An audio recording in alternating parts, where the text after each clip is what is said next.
Hello, everybody. Welcome to the official Roo Code Office Hours podcast. My name is Hannes Rudolph, and I'm the community manager here at Roo Code. Hello, everybody. Today, I am the official Roo Code joined by several guests. I'm joined by Matt Rubin and Dan from our development team, as well as John Stearns from Roo.vet and Danny, our CEO, and the CEO of Roo.vet as well. So welcome, everybody. Oh, and we also have one more Gosu coder. Adam will be here a little later on for some discussions about the latest model drops and such. So welcome, everybody. I guess introductions we can start with. John. Yeah, You're with Roo.vet, eh? How long have you been there? that's right. I've been with the company about 3.5 years now, Hannes. I'm CTO. A little about me. I've been a hands-on software engineer for a little over 20 years now. Still really love rolling up my sleeves and getting my hands dirty.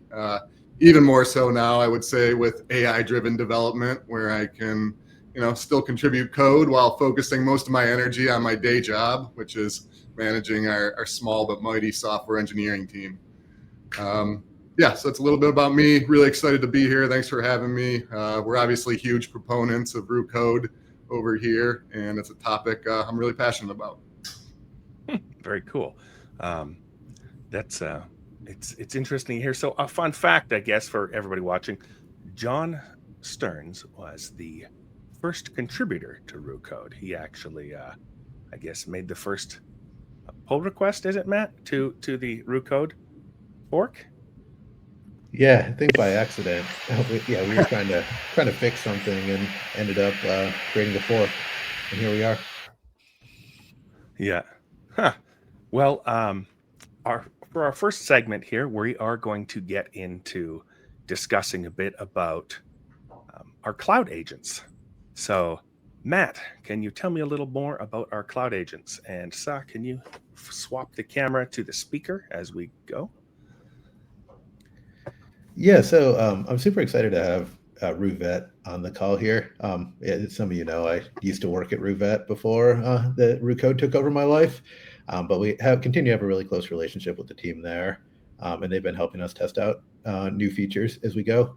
One of the new features that we've been working on that maybe we haven't talked about quite as much as we're going to going forward is that Roo's just been getting a lot better at writing code. I mean, you all have probably seen this from the extension side of things.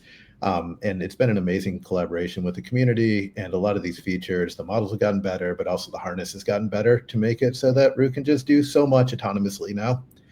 And as it's gotten better, we've started thinking more about, how we interact with Roo. Like right now, that's led to things like remote control, where I'll kick off a task and then I have 5 or 10 or sometimes 20 or even 30 minutes to just do other stuff. And as we've done that more, we've been thinking about, well, does Roo actually need to be taking over my editor right now? Or could I be doing other things? Or could I be doing more of these things at once? So the big thing we've been working on is actually getting Roo to run in the cloud headlessly. If you imagine the same VS Code that we all know and love, but running in a sandbox environment in the cloud. So we've been working on that. And setting it up so you can run multiple and that you can set up the right prompts that work well for your team or for you on it. And we've been testing this a lot with the Roo.vet team. And there's a few different ways to interact with them. Hannes is going to get to it later. But I just wanted to provide some of the context is basically what can happen if Roo can run anywhere, and what does that enable you to do, and how does that change software development? So that's just the setting of the stage. John from Roo.vet and I'll chime in as well. We can talk more about how we've been using it and testing it out, and what we're excited to release to you all soon. Here I've got a few questions to start things off, John. What are some non-obvious behavior changes that you've noticed in your guys' team at Roo.vet as you guys have started to use Roo Code? And the cloud agents, really. Yeah, I think, specific, probably more specific to the cloud agent, I would say. So we hooked up the remote Slack bot into our company Slack account, which essentially allows any employee at the company to interact with a remote. One non-obvious behavior change that came out of that, I think, is people don't wait around to be unblocked anymore. Non-engineers especially just ask our remote agent first. And I think it has changed the default behavior from, schedule a meeting or talk to an engineer to just try it yourself and see if you can, figure out an answer to your question by talking to remote and getting yourself unblocked. Yeah. Okay. Then that's very interesting. The whole talking to yourself to getting things unblocked, or talking to remote to get things unblocked. Can you tell me a little bit more about some of the ways you guys use the Slack integration that I guess is going to be new for viewers here? What Yeah. kind of story, what kind of things do people, how are they using this different than they would have just used Roo Code in a standard way? Yeah, good question. It feels like the IDE environment is great for our engineers, but we tried some experiments here to get non-engineers running VS Code and running Roo Code locally and starting a local server. And while we were able to get it up and running on some folks' laptops, it was kind of a pain, and it fizzled out pretty quickly. The non-engineers, just aren't comfortable working in an IDE. So that's why I think, Remote and the Slack bot was just a big game changer for us, in that now it made interacting with our code base super accessible to the entire company. Anybody can kick off a remote task with a simple Slack message. Yeah. What is one thing that's different about software development at Roo.vet because of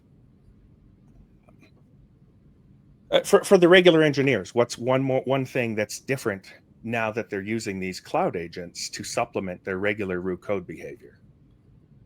Yeah. Well, I think for the engineers, at least for myself, and I think Matt alluded to this earlier, is I have a new multitasking superpower in that, I can have work going on my IDE, and then maybe I'll have a thought, or somebody will send me a Slack message and I'll realize I have to do something else. And instead of, stopping my primary work stream, I can just throw a message into Slack and kick off a remote task to start handling that, coding task that's needed. And maybe I'll check back on it in 30 minutes or 40 minutes. And I can have multiple of those going at any time. And the multitasking is really the biggest, the latest unlock. That's very interesting. I understand you have a demo that you can show us where you guys did this end-to-end process, start to finish with a task through Slack, right into using the remote agents. Yes. Let's get your screen on.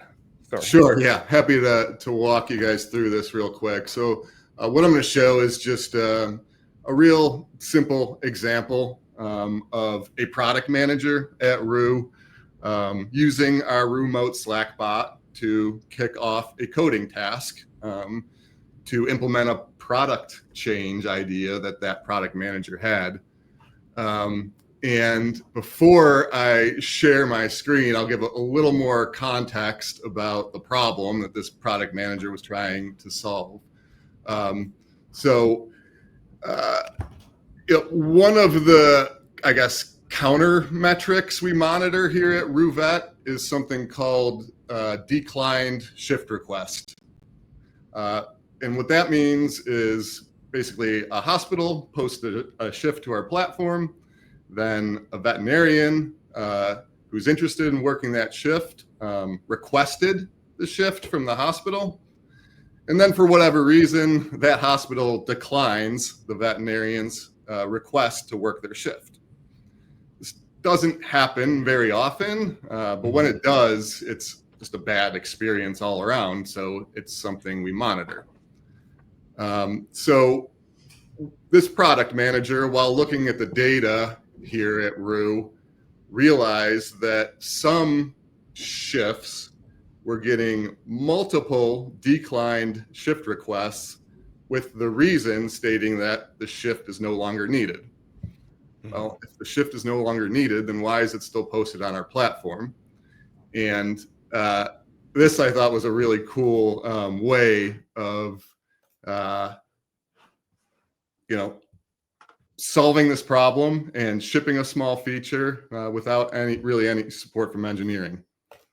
So is my screen showing up? There it is. Okay.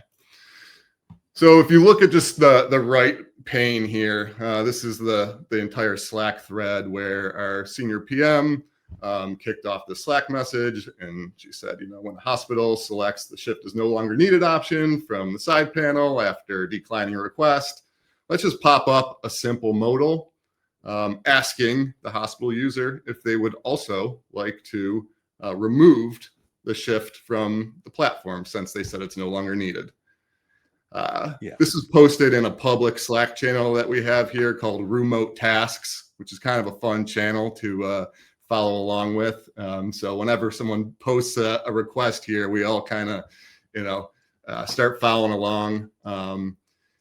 The remote agent does a great job keeping the Slack channel or the Slack thread up to date with everything it's doing. But we also like to click into the Roo Cloud here and follow along, with everything that's happening with the task. Great. So eventually it posts an update here that it has a pull request ready. That's usually where I jump in and start, reviewing the code. So yeah, here's the nice PR that was created by the remote agent to implement this feature. Code was, pretty straightforward, good unit test coverage, things like that. I was happy with it. There were a few kinks, they don't always run perfectly smooth. I think with this one, not all the tests were passing. I think there was a couple TypeScript errors that slipped through somehow. So we're still fine tuning this agent with our kind of Docker configuration and things like that. But this one was a pretty good example that ran fairly smoothly. Once I review the code, generally what I'll do next is I'll just deploy it to one of our development environments. That way, anyone that wants to check it out or help me test it, whether it's the PM or the designer wants to see how it looks, things like that, anybody can check it out. And then, once it's in our dev environment, I can just pull up, a shift request here and choose to decline it with the option shift no longer needed. When I click decline request, this new modal pops up now, thanks to this great idea. And it's asking me if I would also like to remove the shift. And I'll say yes. Let's say, internal staff relief was found. And I remove the shift. And right there, we've solved a problem for our users. And, the turnaround time was quick. You'll see in the Slack thread some healthy debate between myself and the design team about just some tweaks, labels for the buttons and things like that, just to make sure it's good and that we're all proud of the work. And then, at the very end of the thread, you'll see, that it was shipped to production. And I thought that was just a really cool end-to-end experience. Yeah. That's really cool. Thank you for that demo. When did you guys first realize that agents belong inside the team's chat, not just the IDE? Like the notion that you're going to, I see a lot of these other tools out there where you can sort of boot off an agent through this interface or that interface, but the idea that this is part of your guys' daily interaction. So you guys are having a discussion and then you can just drag in remote through, at mentioning it in Slack. when did you guys first realize that this was something that was going to change how you guys interacted with your code base? Yeah, these are exciting times. And when Matt shared with us this new capability to essentially launch Roo Code in the cloud from a Slack bot, the first thing we did was, fire up a Slack channel where we could start playing with it. And, I think one of the more exciting moments there was seeing the non-engineers get involved. And I think, Lucy, who is on our customer service team, and I think she's up there in the Roo.vet headquarters at the moment. She had, and I'll let her tell this story if she's there and wants to. But I ran into a customer phone call, but Audrey, who was a secondhand witness, Audrey, who is chief of staff at Roo.vet, and has been Roo-motes, as we call them, aficionado, to say the least. Yes. Hi, everyone.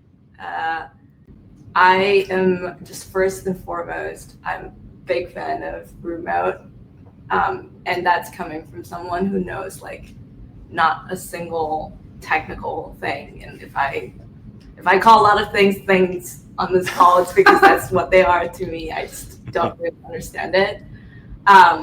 But Roo-mote, specifically the Slack integration, has been so powerful for me for 3 use cases, I think, in particular.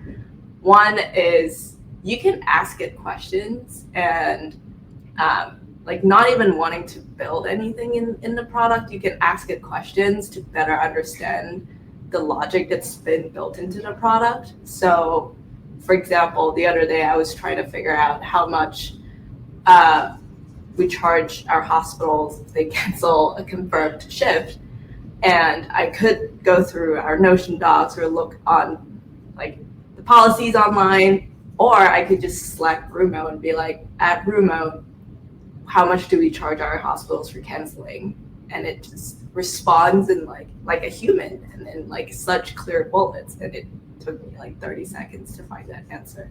So that's been great. Also having it in the Slack channel where I can spy on, maybe that's not the right word, but look at what other folks are asking has been helpful as well. And the cross learning and osmosis that happens in the channel is amazing. The second use case is, which I've only done once, but I've seen some of our other non-engineers in the organization use a bunch of times, is simple bug fixes. I feel like it really just democratizes that and allows anybody to come in. And I think the analogy that you used is, it's you're walking on the beach and you see trash and you just pick up trash and put it into a trash can. That's exactly what fixing bugs with Roo Code has felt like. So the other day I was playing around in our admin portal and I realized one of the buttons to save a primary contact didn't work. And I can't share my screen, but I can tell you exactly what I wrote, which was, at Roo-mote, in the admin platform, when I click on manage users to set a hospital's primary contact, it does not let me save the contact. Can you fix this? And then I sent him a screenshot and the URL. I don't know if they needed the screenshot of the URL, but I was like, I'll just give it what I would give another person if they were to fix it. And Roo-mote just fixed it, created a PR, and then John went in, reviewed the PR, and fixed the bug. So that was super cool for me to watch and feel like I did something, even though all I did was ask Roo-mote to fix it. And then the last use case, which I think we're still figuring out, is figuring out in the sense of what this means for the organization in terms of software development, but Roo-mote's ability to orchestrate and build more complex features has been cool for me to be able to test and see how far I can take an idea just via a conversation with the Slack bot. So fresh example. This was last night. We've been talking about potentially changing some of the policies for some of our users on the platform. And as with any policy change, there's just a lot of dependencies and complexities in the flows, right? There's the logic you have to change, but then there's also on the front end, like the messaging that a user sees when they violate the policy. But I was like, heck it, let me just like ask Roo.vet to build the entire flow. And Roo.vet did it, but I don't know how good of a job it did because I can't read PRs, but according to John, it did like 80%, hopefully. 80% of the way, I would say. Yeah. But what was really fun was to watch kind of the reaction that happened on that Slack thread. You had PMs coming in, designers coming in, our product marketing managers jumping in, John was jumping in, and everybody was like, folks, it ranged from excitement that like Roo.vet did something that probably might have taken a human multiple days or weeks to do, to just like terror that Audrey, the non-product, non-engineer, non-anything related to software development, is about to like create cause a merge that hasn't thought through all of the implications of what this feature launch could be. Ultimately, we didn't merge any of the PRs, obviously, but it's cool. Yeah. And I think it just like changes how we think about. You didn't close them either, did you? No, it's like Open. going out there. Well, that leads to one of our next questions or thoughts. So you've taken all this stuff and you've made pull requests, but the engineers aren't they going to sort of be like, hey, what's all this mess? What's going on? And that's where we've come into our PR reviewing method. The agent, so booting off a task, yeah, that's great, but what's the point of having 20 AI slop PRs? There's got to be a way to weed through them, is what we've I guess you guys actually experienced. So can you guys tell me, I'm not sure who's better to answer this, but can you tell me about how your system for reviewing PRs has changed, how it is now versus how it was before you had a PR reviewer? John, Yeah, I mean, Well, and also you might want to contextualize, John, like the new problem of just, Roo caused a problem in terms of explosion of PRs on some level. And then we try to solve the problem with reviewers. Seems like both arcs of both stories is probably valuable to everybody. Yeah, definitely. Yeah, so we've been using AI code reviews here at Roo.vet for maybe close to a year now, and we started with a tool called Ellipsis, and we've gotten a ton of value out of that. It was very obvious right out of the gate that AI code reviews will oftentimes catch a lot of the things, a lot of the nuances that our human reviewers would normally miss. So yeah, I was immediately a big fan of what I was seeing from AI code reviews. Just recently, we enabled the new Roo Viewer feature, and now we essentially have dual AI code reviewers on all our PRs, which has also been interesting because they both have very different perspectives and opinions, and now we're covering all the bases, it feels like. So now, yeah, 2 AI code reviewers and then 1 human reviewer is how we get our PRs merged here at Roo.vet. Yeah, and to Danny's point, with the ability to create PRs from Slack, regardless of your role in the company, that does create some questionable PRs flying around. And one thing we had to do is we had to define a pretty good process for managing those.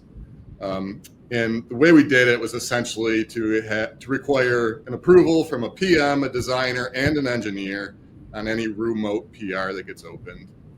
We kind of have an on-call rotation. So each week, one of each of those roles are on call, and their job is to monitor that Slack channel and monitor GitHub and make decisions about these PRs that are coming out of the blue. What were those people's initial reactions, John, to seeing the remotes? And I ask because I imagine others in other organizations might experience that initial shock. Oh, you want to take this? Can I jump? And then John can swoop in and tell us how he saved the day. But I created a mess for John, and I'm happy to talk about it. So after my first PR, the one that I mentioned about the admin portal got merged, I was like, whoa, this is so cool. I need like everybody at the company like picking up trash and using this. But it's still kind of intimidating, even though it's a Slack bot. It's for a non-technical person, I think it still feels you've kind of always been like trained to think that if you're not technical and you try to do something technical in a tech product, that you are probably going to just end up breaking something because you're not really thinking through all of the implications of your actions. And I think that same mental model applies, even though, like this is a Slack bot and technically isn't doing anything. So I was like, John, let's partner up and write out like a Roo Code 101 for non-engineers, make it like, basically as simple and approachable as possible, and then blast it to like our entire like general Slack channel. Man. Tell everybody to use Roo Code starting tomorrow to like fix whatever they see on the platform. And I was just like excited and ready to go, posted it, and then immediately got pings from like folks from all over the organization, but particularly I think from like the product team, who were like, whoa. I didn't realize you were letting everybody like touch our product. And that's when John swooped in and came up with a very thoughtful process for how we go about this. Yeah, that was the moment when we realized that we may have jumped the gun a little early there. But the initial reactions from the non-technical folks was excitement. Like, oh my gosh, I'm able to do all these things that I couldn't do before. The engineers must have started pulling their hair out. The immediate reaction from the technical people and the designers and the PMs was, people were pretty scared of what this meant and pretty nervous about what was going to develop. So, lots of functions in every modern software development organization are used to a process that starts with a piece of paper, a document that's written before you write code, a spec, and a design that's thought through before you write code. And we've moved into a prototype first world, and the software development processes and norms that people expect haven't really caught up.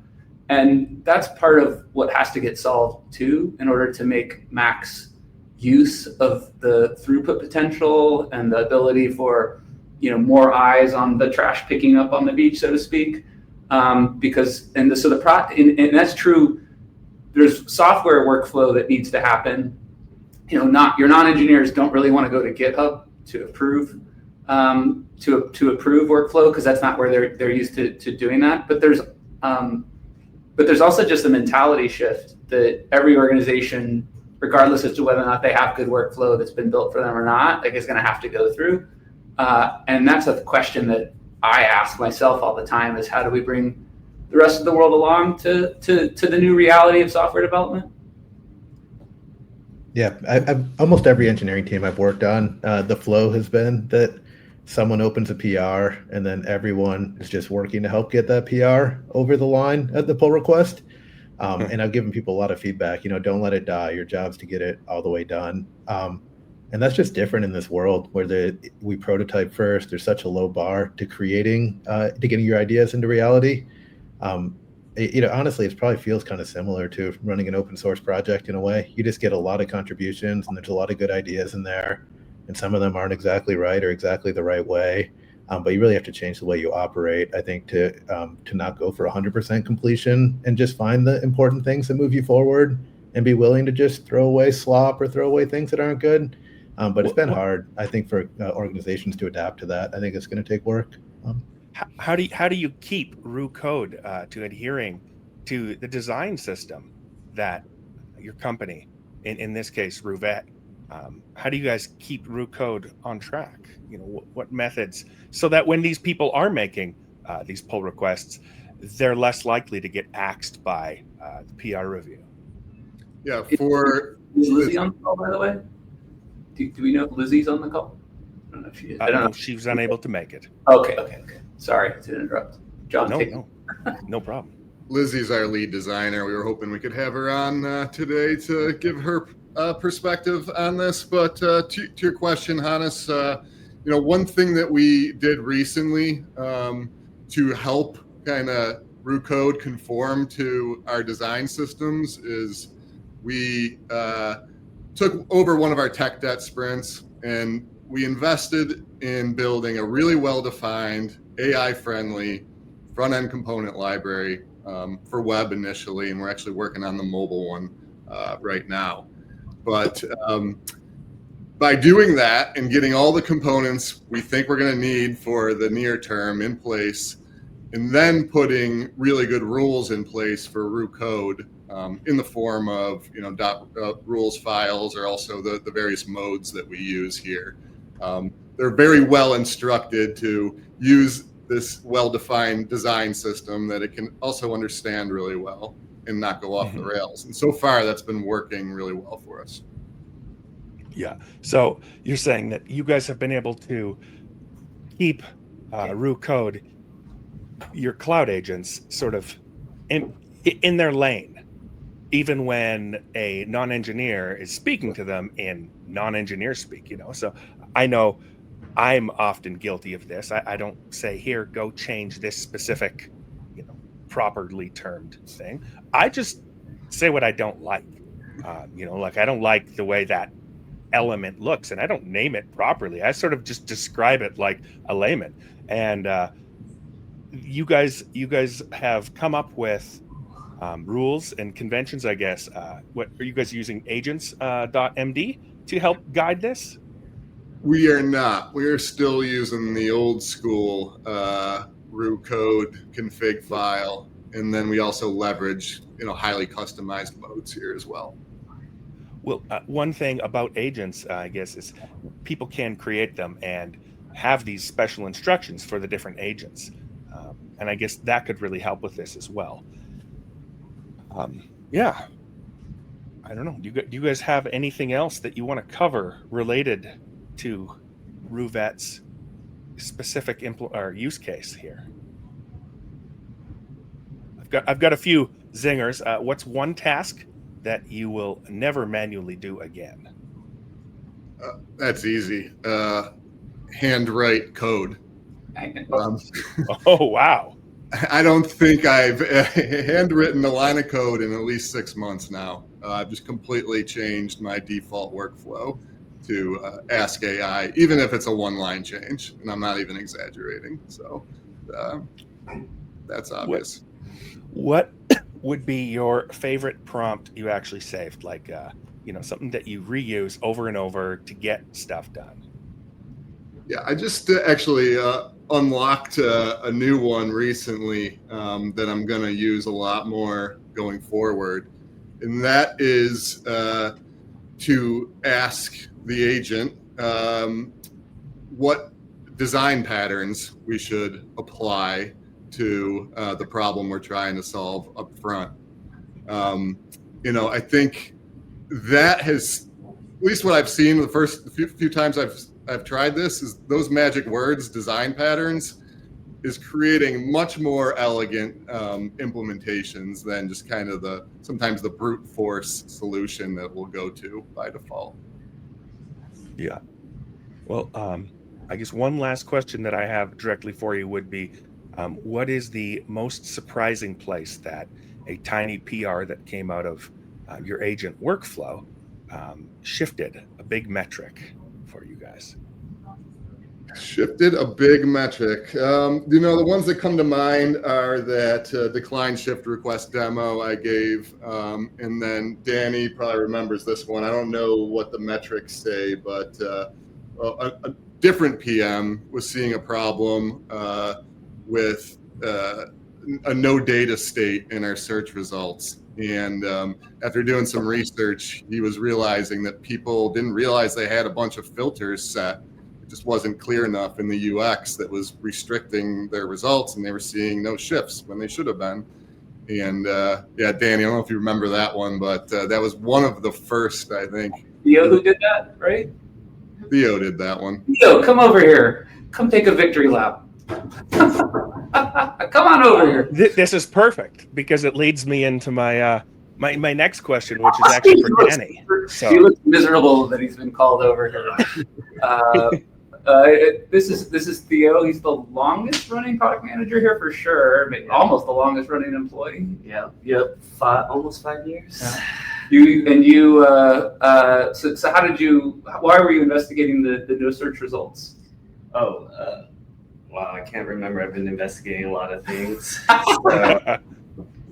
I don't know. It's something to do with like impressions, and I like question about it. And then there's like something in the data that didn't feel right. But then I looked in the product, and then I realized the product felt really broken because I was like, why am I not seeing any shifts on the page?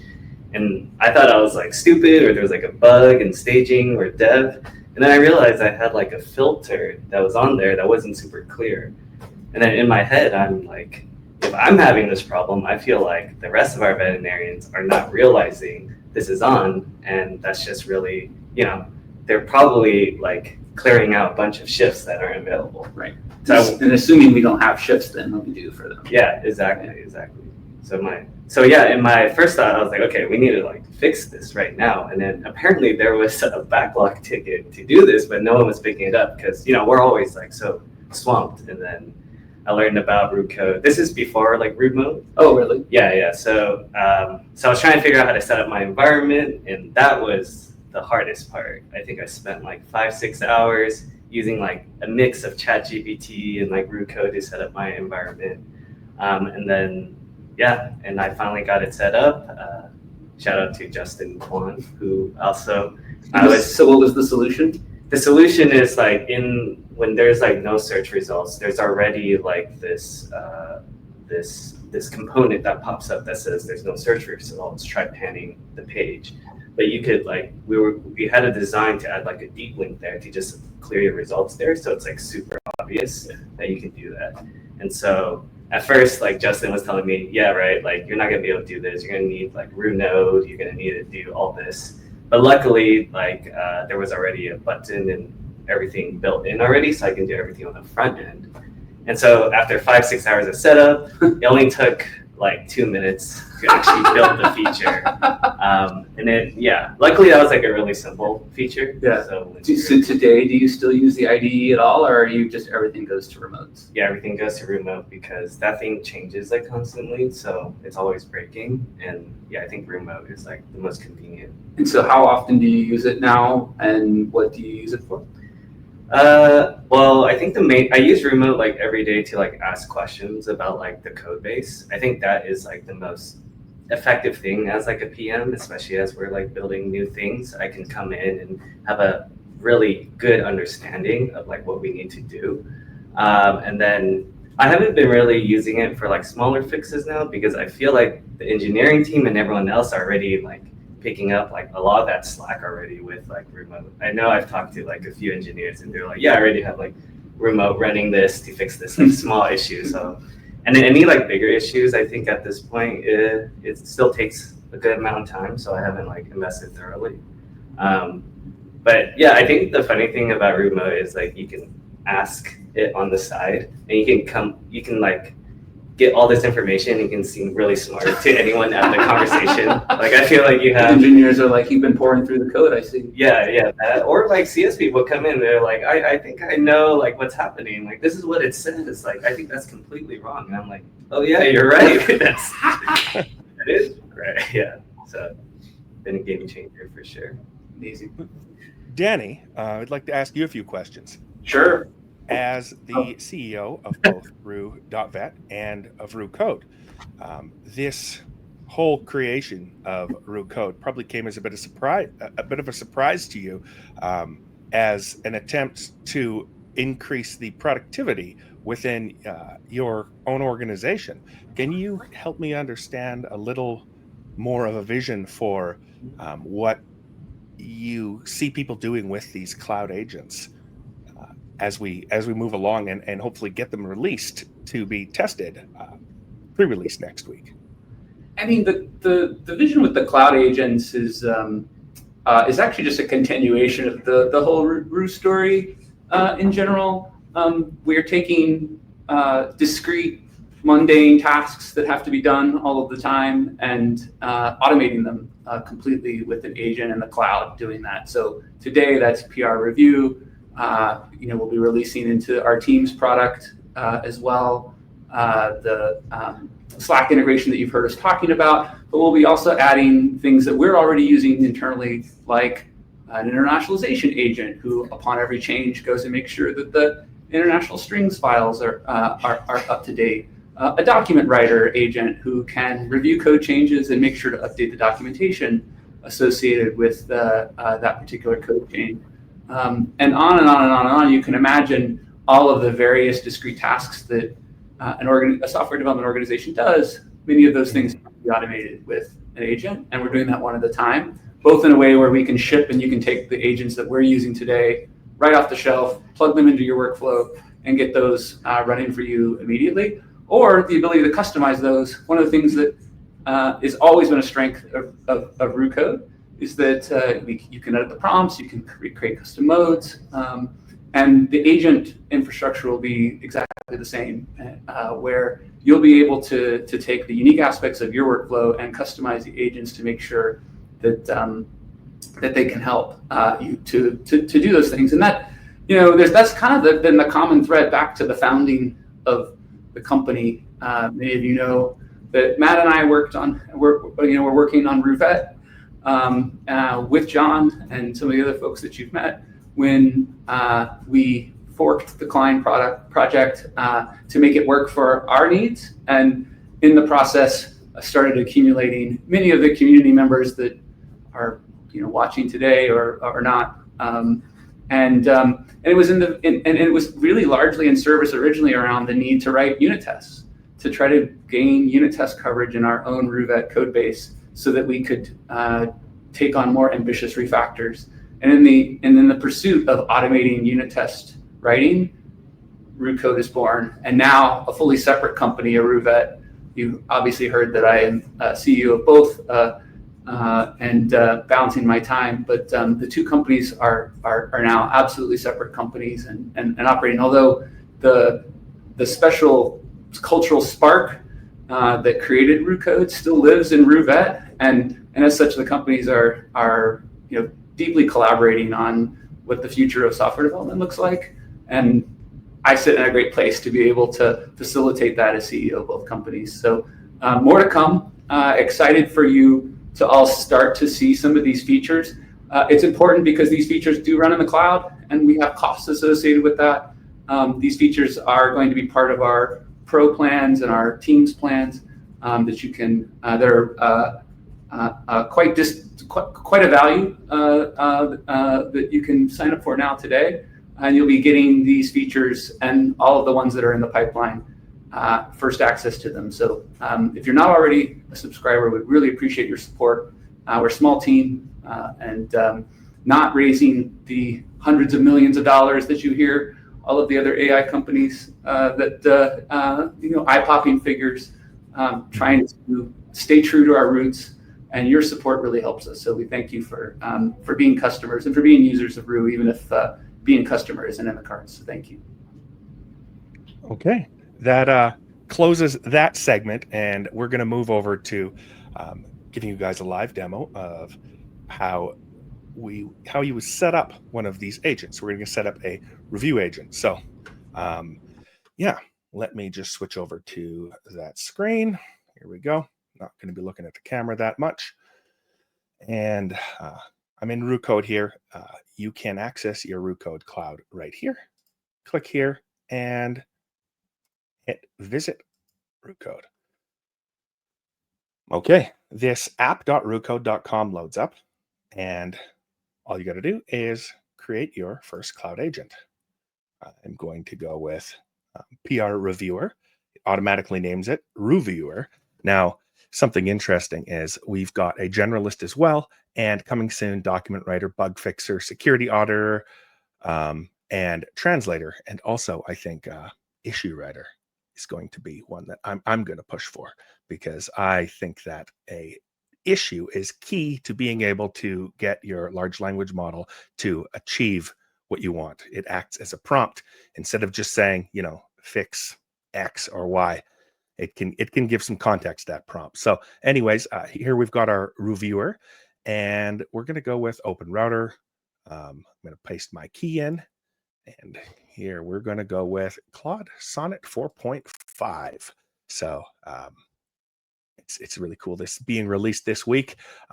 We dropped this right into our workflows. We did not rewrite them based on Sonnet 4.5. So it's exciting to see that we're not breaking our workflows using the latest model, which we have seen at times. So the resiliency of our workflow is really starting to show.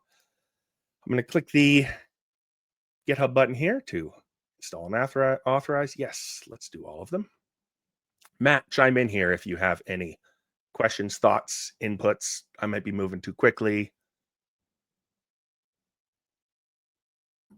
No, I mean, this is, we do our best to make this as easy as possible, but this is all because these cloud agents run in the cloud. We have to give them permissions to read your repo and, to act on your behalf. Okay, so I'm going to hit continue. At this stage, I can select the repos that I want this to review. In this case, there's I can select only the one repo I have in this account. I can select the various authors, and I'm going to go with all authors, and we can provide some additional guidance. PR Reviewer comes with solid instructions for how to deliver valuable code reviews out of the box, and follows guidance in your .roo rules and agents.md files. If you want to provide additional guidance, include it here, and you can always update this later. So I'm not going to put anything else in there. This is going to be the out of the box experience. And I already have a PR made. Instead of making the PR on the podcast, I didn't want to spend, typically I do these demos and you got to watch Roo Code just spin by, and we don't really have time for that today. But this is a PR I have not looked over. I generated it with a pretty typical workflow. I made an issue and then told Roo in issue fixer mode that we use internally I pasted it the issue, and here's the issue. It is add a new indicator to the version number for unread release notes. This is specifically referring to this. Right now, if you click this, your latest release notes come up, but often when you update, you're in the middle of a workflow and you go, I don't want to see that anymore. So this PR would add an indicator that you need to clear to say, hey, there's something to read here, so you can keep up on the latest changes. I've got the issue and the PR is made, so I'm going to hit review. Okay, it's kicked off. Finish. Let's check it out. There we go. Now, this is one thing we are working on right now. The Docker container is booting up. Matt, you want to tell us about the process going on right now? We don't have a notification saying, waiting. What's happening right now? Yeah, so this is coming back to running in the cloud. If you imagine the things you have to do to get around these environment setup steps, that we all have to go through at some point locally.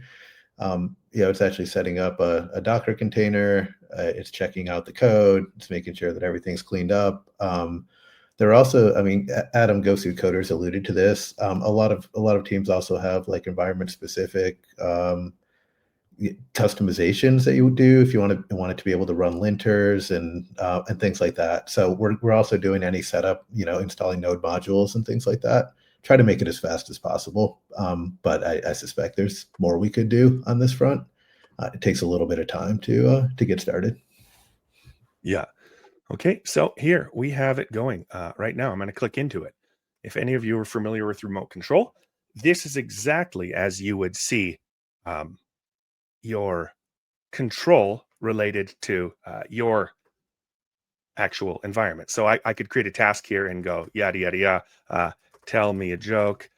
And if I do that, that's going to create a task right here. See, tell me a joke.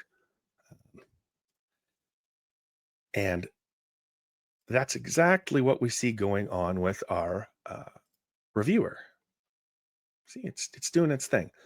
If you look, it was given a prompt. There's the URL, and here's some guidance, out of the box guidance on how to achieve this review. And it starts going through it. It's see here, it got the repo information so that when it needs to submit a review later on, it can get that handled. It's got nothing there. Checked out the specific PR. And so this is all happening exactly as it would in a regular Roo Code VS Code instance. Dan. And it's doing sorry, go ahead, Matt. It's doing a much more, it's doing a very thorough PR, especially compared to how I do them manually, where I'm kind of known, I think, for just skimming through the diff and giving a thumbs up. But this is actually, it's checking out the branch. It's going to use all of its tools. It's following like a very detailed script that Dan wrote for how to do a very good PR. So much deeper than I've done as a human. Sorry, I just want to give that context. No problem. Dan, can you tell us a little bit? Oh, and just if you see there, it had the auto question. It submitted a comprehensive review with all comments. That's the one it automatically selected. As someone watching, I could have actually intervened and started typing stuff down here. I didn't. So Dan, over to you. Do you want to tell us a little bit about the process that this reviewer is doing that makes it unique? Some of the battles that you've experienced while getting Roo Code to stay in its lane when doing a review and not just, commenting on something totally unrelated. Yeah.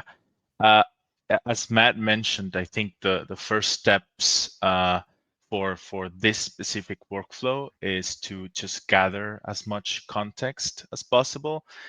Just if the model just takes a look at the diff and it doesn't know what the description of the PR is, it doesn't really understand why the change is being made.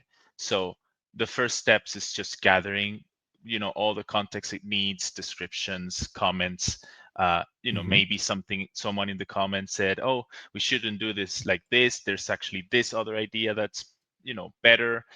And so all that goes into the context before actually reviewing the code. We do have in the workflow specific things like pay attention to translations and security, but most of it is just getting enough context to the model so that the model, models nowadays are really, really smart and they really know how code works and how to review it. So it's mostly just gather as much context as you can, take a look at all the files, take a look at the div, look for related files that might be broken or they're affected by the change. So at the end, the review is quite comprehensive. Like it pays attention to as many things as I could get it to pay attention. And as of lately, I've been like all the comments it left, or like 90% of the comments have been like, yeah, that's a great idea. Actually, I should probably do that change, or I can just ask Roo to make the change for me. So can you tell us a little bit about here? I'm going to zoom in. Here's the review. We go back here, we've got a 5-minute window right now where this time's out. I could actually type something and select one of the modes in this repo and continue this on as a cloud agent. I could totally go into something different. But anyways, let's take a look at this review. Can you tell us a little bit about this? Like what's going on here? So the remote left a review. It's not a simple comment. It's actually a full review. You know, if you know how to review code on GitHub, it also contains inline comments with suggestions. So you can just, you know, if Roo suggests a change, you can just commit it right away if it leaves a suggestion there. But what it's doing is just finding the problems in the code, leaving a comment exactly where the problem is, and if there's a suggestion like a simple change that it can make, it will just, you can see it down there. You can just commit it right away. Yeah.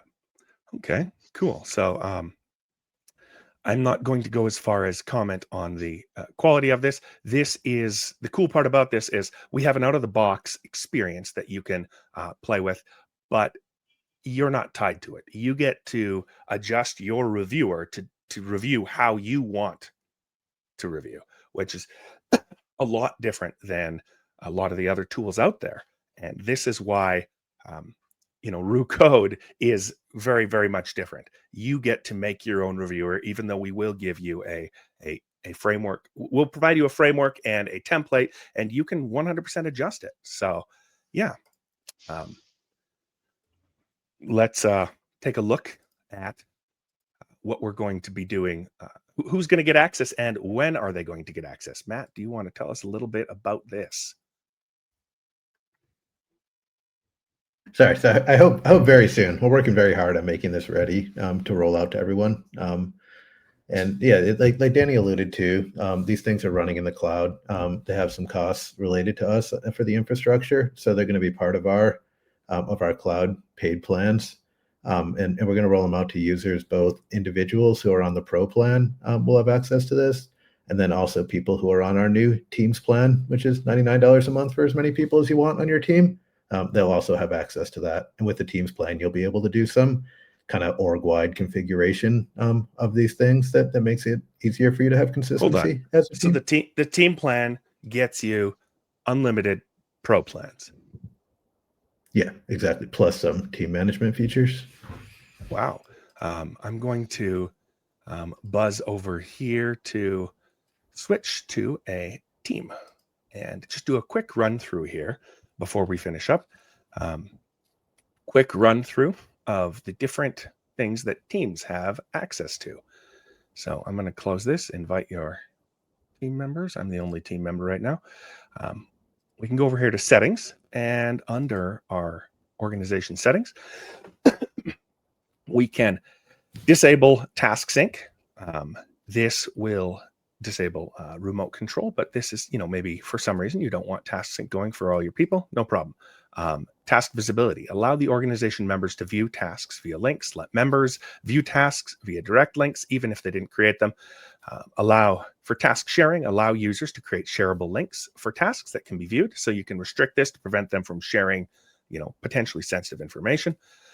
We have your ability to connect your Teams account to your GitHub and Slack, so you can get those integrations going. Some secrets here, so you don't have to be, giving out all your API keys and such to each and every member of your organization. You can hide all the MCPs in the marketplace, and you can even add MCPs specific for your organization. Another. Yeah, and zooming out, I mean, we kind of stealth launched this last week because it was going to be so useful when we get these PR reviews out there. But this is also a feature that John and Roo.vet have been using for a while. It's just, a lot of features for making this easier for you to run code within your organization. I mean, the extension is free, and it's really easy for a whole team to just install Roo Code and use it. And a lot of teams do that. But you do run into a bunch of areas where we're trying to help with this Teams plan as well. Some of them are around customizing for your organization, like having custom MCPs that make sense with the configuration so that not everyone has to do that themselves, setting up the providers, like making sure that people are using the right provider configurations for your org policies, and also just things that are more around training. Like, I don't know how many of you have been through this, like someone on your team is like, AI sucks, it didn't work for me, it deleted everything. And you really want to know, like, why did that happen and how did it happen? And a lot of these task sharing features are super helpful for just looking at what someone did and giving them coaching and guidance on how to make it better. So don't sleep on the teams. I think all these cloud agents are awesome and amazing in the future, but there's also a lot of value in just making it so that the Roo Code extension works better in a team setting. Yeah, excited for you all to try this out as well. Yeah. Well, as you can see on screen, you can also set up a provider so that your users can have, basically you can share API keys this way without, putting them over Slack or Discord or, probably not Discord, but yeah. Anyways, I guess that puts this segment to rest. Thank you very much all for joining us. We were going to be going into some additional discussion about Sonnet 4.5 and GLM 4.6, but I think we went past our time here and we lost our presenter, Adam, Gosu Coder. So sorry about that, Adam. And we will for sure get this taken care of soon. Maybe we'll do a follow-up podcast to cover that stuff for people more interested in the latest happenings in the AI world. So thank you very much for joining us, and we'll see you next week.